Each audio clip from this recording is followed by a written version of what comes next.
একটা আমল করবেন, আজকে শিখে গেলাম। সামনে যত কাজ করবেন কি বলবেন? ইনশাআল্লাহ। একটা সুন্নতের উপরে আমল করবেন, 100 শহীদের সওয়াব আল্লাহ দান করবেন। একটা আমল তো করতে হবে। মান তামাসসাকা বিসুন্নতি ইনদা ফাসাদি উম্মতি ফালাহু আজরু মিআতি শাহীদ। আল্লাহ নিয়ে বলেন, আমার উম্মত যদি ফিতনার জামানায় কোনো একটা সুন্নতকে আঁকড়ে ধরে, সুন্নতকে আঁকড়ে ধরলে আমি আল্লাহ তাআলা তাকে 100 শহীদের সওয়াব তার আমলনামায় দান করব। আমার ভাইয়েরা, বাড়ি থেকে বাইর হন, আবার বাড়িতে ঢুকেন, বাসায় বাইর হন, বাসায় আবার ঢুকেন। রাসূলুল্লাহ বলেন, ঘর থেকে বাহির হওয়ার একটা সুন্নত আছে, ঘরে ঢোকার সুন্নত আছে, মসজিদে ঢোকার সুন্নত আছে, মসজিদ থেকে বাইর হওয়ার সুন্নত আছে, বাথরুমে ঢোকার সুন্নত আছে, বাথরুম থেকে বাইর হওয়ার সুন্নত আছে। এই ওয়াজ কেউ শুনে না, অথচ এই আমলগুলি, এই কাজগুলি প্রতিদিন আমি আপনি করি কি করি না? হাজার হাজার সওয়াব ছুটে যায় আমার ভাইরা, লক্ষ লক্ষ নেকি ছুটে যায়। আমার আপনার কোনো খবর নাই। যদি এই একটা সুন্নতের উপর আমল করতে পারি, আল্লাহ পাক রব্বুল আলামিন 100 গলা কাটা শহীদের সওয়াব আমার আপনার আমলনামায় দান করবে। শুধু তাই না, রাসূলুল্লাহ বলেন, আমার সুন্নতকে যারা ভালোবাসে, মান হাব্বা সুন্নতি ফাকাদ আহাব্বানি ওয়া মান আহাব্বানি কানা মাই ফিল জান্নাহ। রাসূলুল্লাহ বলেন, যারা আমি নবীর সুন্নতকে মুহাব্বত করলো, সে যেন আমি নবীরে ভালোবাসলো। ওয়া মান আহাব্বানি কানা মাই ফিল জান্নাহ, যে আমি নবীকে ভালোবাসবে সে আমি নবীর সঙ্গে একসাথে আল্লাহর জান্নাতে থাকবে। এই শুনলাম আমার ভাইয়েরা, বাথরুমে প্রতিদিন ঢুকি, বাথরুমে ঢুকার সুন্নত ছিল। রাসূলুল্লাহ বলেন, যদি দোয়া না পড়তে পারেন, কমপক্ষে ঢুকার একটা সুন্নত আছে, পা দিয়ে ঢুকার। বাথরুমে ঢুকার সময় রাসূলুল্লাহ বলেন, ও আমার উম্মতেরা, আমি নবী বাম পা দিয়ে বাথরুমে ঢুকি। কোন পা দিয়ে? বাম পা দিয়ে ঢুকি। বাইর হওয়ার সময় সুন্নত হলো ডান পা দিয়ে বাইর হওয়া। আমার ভাইয়েরা, যদি ডান পা দিয়ে আমি আপনি বাইর হই আর বাম পা দিয়ে ঢুকি, এই আমলটা করার দ্বারাই রাসূলুল্লাহ খুশি হবেন, স্বয়ং আল্লাহ তাআলা খুশি হয়ে যাবে। কিন্তু বাথরুমে তো ঢুকি, কিন্তু আমরা ঢুকার সময় কি থাকে না? হুশ থাকে না। কি ধর, একটা দৌড় মারছি, শেষ, আবার ডাইন পাও বাম পাও কি। অথচ যদি এই একটু খেয়াল করেন যে আপনি ঢুকার সময় বাম পা দিয়ে ঢুকলেন, একটা দোয়া আছে, দোয়া তো কইলে শেষ হয়ে কি করেন হুজুর, এতগুলি কি ফর আপনারা যত ভাবে বইটা যেইভাবে আপনারা আটকে ধরেন, এতগুলি সম্ভব না। এই জন্য দোয়াটা বললাম না, খালি ঢুকান যে একটা সুন্নত। রাসূলুল্লাহ ঢুকতেন বাম পা দিয়ে, বাইরে হতেন কোন পা দিয়া? ডাইন পা দিয়া। বাইরে হওয়ার সময় কোন পা? ডান পা। মসজিদে ঢুকার সময় কোন পা দিয়ে ঢুকবেন? ডাইন পা দিয়া।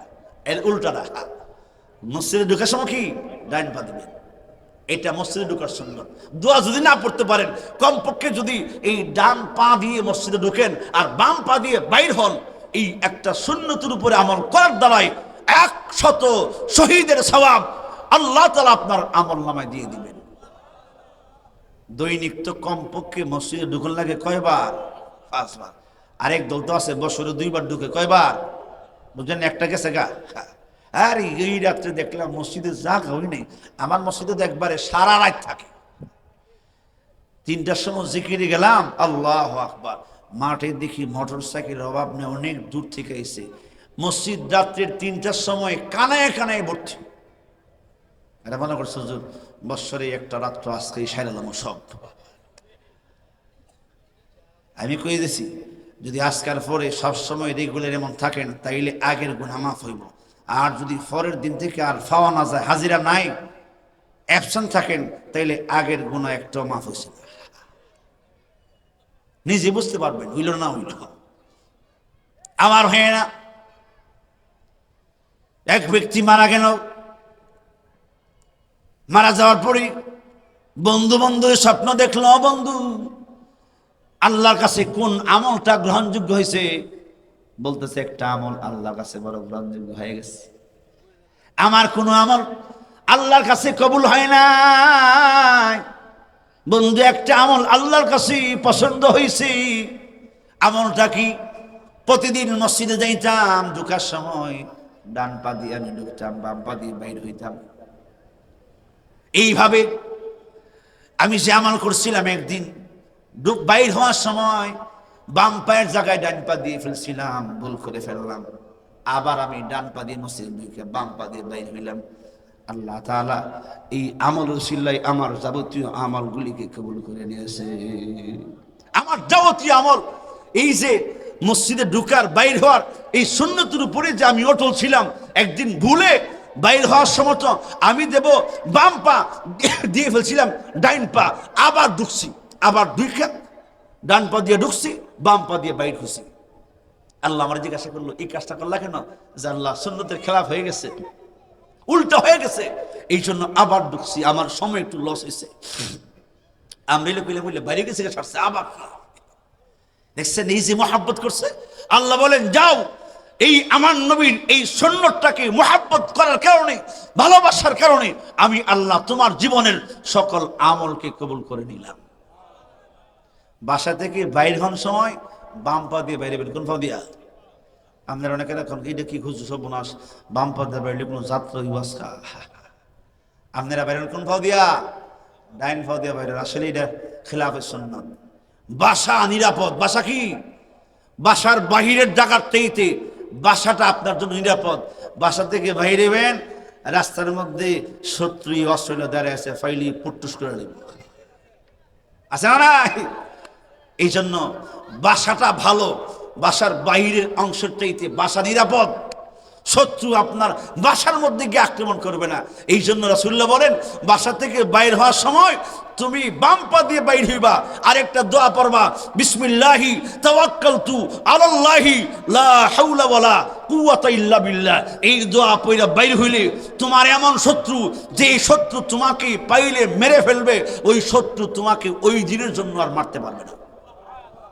দোয়াটার এত পাওয়ার, অ্যাক্সিডেন্ট হইলে তুমি মরবা না, ওই দিন আল্লাহ তোমাকে মারবে না, নিরাপদে আল্লাহ তাআলা আবার তোমার বাসায় ফেরাই দিবেন। এই সুন্নতটা আমল করবেন, বিসমিল্লাহি তাওয়াক্কালতু আলাল্লাহি লা হাওলা ওয়ালা কুওয়াতা ইল্লা বিল্লাহ।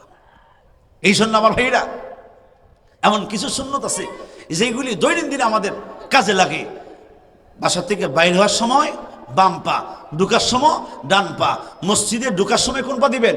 বাসার মতো নয়, ডান পা দিয়ে ঢুকবেন, বাম পা দিয়ে বাইর হবেন। বাথরুমে ঢুকার সময় দিবেন বাম পা, বাইর হওয়ার সময় ডান পা। এই তিনটা সুন্নতের কথা আমি আপনাদেরকে বললাম। আমার ভাইরা, বলতেছিলাম হযরত সুলাইমান আলাইহিস সালাম শুধু ইনশাআল্লাহ বলছিলেন না। কি বলছিলেন না? ইনশাআল্লাহ বলছিলেন না। যার দরুন আল্লাহ তাআলা সন্তান দিল একটা, এইটাও পূর্ণাঙ্গ না, অর্ধাঙ্গ, অর্ধেকটা। আল্লাহ এই দ্বারা শিক্ষা দিয়েছেন পৃথিবীর মানুষদেরকে, সামনে যত কাজ করবা, কি করবা? ইনশাআল্লাহ বলবা। কি দাওয়াত দিছে ভাই, আগামীকাল আমার বাড়িতে দাওয়াত, বলবেন ইনশাআল্লাহ, ইনশাআল্লাহ আমি উপস্থিত হব ইনশাআল্লাহ। অনেক সময় আমরা বলতে পারি না, মাহফিলে যাই, কি করে জানেন? ইনশাআল্লাহ হুজুর আয় পড়ছে। কত বড় বেকুফ! হুজুর আয় পড়ছে ইনশাআল্লাহ, হুজুর আয় পড়ছে, কি করবেন? আলহামদুলিল্লাহ হুজুর চলে আসছে। আর ইনশাআল্লাহ কোন সময়? ইনশাআল্লাহ হুজুর আসতেছে। কোন সময় করবেন? হুজুর আসতেছে ইনশাআল্লাহ। আয়া পড়ছে, ইনশাআল্লাহ আয় পড়ছে। ব্যবহারের নিয়ম পদ্ধতিটাও জানে না। এই জন্য আমার ভাইরা শিখবেন, সামনের জীবনে যত কাজ করবেন কি বলবেন? ইনশাআল্লাহ। আল্লাহ নবী ইনশাআল্লাহ না বলার কারণে 15 দিন ওহী বন্ধ আছেন। কয়দিন? 15 দিন ওহী বন্ধ আছেন। ইহুদিরা প্রশ্ন করছে, 3টা প্রশ্ন করছিল। এই 3 প্রশ্নের জবাব আল্লাহ নবী বললেন, আমি আগামীকাল দেব ইনশাআল্লাহ। কইছেন আগামীকাল তো ইহুদিরা গেছেন, মুশরিকরা গেছে, গিয়ে বসে রয়েছে। আল্লাহ নবী সকাল থেকে সন্ধ্যা ইহুদিরা বলছেন, যদি মুহাম্মদ 3 প্রশ্নের উত্তর না দিতে পারে তাহলে মনে করবা নবী না। দেখছেন কি বেশ লাগছে। পরের দিন তো সকাল থেকে সন্ধ্যা আল্লাহ নবীর মন বেজার, জিব্রাইল আসে না, উত্তর দিতে পারে না। সবাইকে সেটা স্লোগান দিছে, মুহাম্মদ নবী না, আমরা প্রশ্নের জবাব দিতে পারা নাই। 15 দিন পরে আল্লাহ ওহী নাযিল করছেন। 1 নম্বর কারণ বলে দিছে, ইনশাআল্লাহ না বলার কারণে আমি 15 দিন ওহী নাজিল করতে বিলম্ব করেছি। সামনে যত কাজ করবেন ইনশাআল্লাহ বলতে ভুল করবেন না। এই জন্য আমার ভাইরা এই একটা সুন্নতের উপর আমল করেন।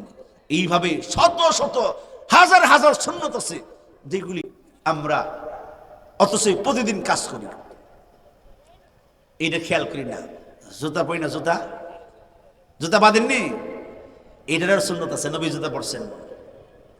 হুজুরিতে আবার কি করেন? আল্লাহু আকবার। আল্লাহ নবী জুতা পরিধান করার সময় ডাইন পায়ের জুতাটা আগে পড়তেন। কোন পায়ের জুতা? দেখছেন রাসূলুল্লাহ সব শিক্ষা দেখেছেন, সময় 3 মিনিটে সব আছে। বাম পায়ের জুতাটা পরে পড়তেন। আগে কোন পায়ের জুতা পড়তেন? ডান পায়ের। পরে পড়তেন কোন পায়ের? বাম পায়ের। খোলার সময় সুন্নাত ছিল আগে বাম পায়ের জুতা খুলবেন, এরপরে ডান পায়েরটা খুলবেন। দেখছেন রাসূলুল্লাহর সুন্নাহ এটা, আমাদের কোনো খবর নেই। আমার ভাইয়েরা, রাসূলুল্লাহ বলেন উম্মত যদি এইভাবে আমি নবীর সুন্নতকে আঁকড়ে ধরো, সুন্নতগুলির উপরে আমল করো, তোমার আমল নামায় আল্লাহ তাআলা হাজার হাজার নেকি দিবেন। আমার ভাইরা, এতক্ষণ পর্যন্ত যা শুনলেন যদি মানেন, পয়সা লাগবে না, সময় ব্যয় হবে না, জুতা আমিও পরি আপনিও পরেন, কিন্তু যদি একটু খেয়াল করি তাহলে সওয়াব থেকে খালি না, সওয়াব পরিপূর্ণ আমার আপনার আমল নামায় আল্লাহ পৌঁছায় দিবেন। আমার ভাই, আল্লাহর পয়গম্বর সুলাইমান আলাইহিস সালামকে আল্লাহ পরীক্ষা নিলেন। তিনি বলে ফেললেন ভাইদের মধ্যে 19 জন ভাইদের মধ্যে তিনি একমাত্র পরীক্ষা পাস করলেন। জিব্রাইল বলল দাউদ বাস্কির ভিতরে কয়টা জিনিস আছে? ছেলেদেরকে প্রশ্ন করেন। 19 জনের মধ্যে 18 জন বলতে পারলো না কয়টা আছে, সংখ্যাই বলতে পারে নাই, নাম কিসের বলবেন? আমার ভাইয়েরা, যখন আল্লাহর পয়গম্বর সুলাইমান আলাইহিস সালামকে দাউদ আলাইহিস সালাম জিজ্ঞাসা করলেন, হে বাবা সুলাইমান, মাত্র তোমার বয়স 4 বছর, তুমি কি বলতে পারবা বাস্কির ভিতরে কয়টা জিনিস আছে? আল্লাহর পয়গম্বর সুলাইমান বাজান, আমি বলতে পারবো বাস্কির মধ্যে 3টা জিনিস আছে। 18 জন ভাই গাড়ি এতে অনেক বিচক্ষণ, কাঠের বাস্ক তালা লাগানো, দেখা যায় না 3টা আছে, দেখুন তালা খুললে দেখুন কয়টা আছে। একবারে সামনে বাস্ক রাখা।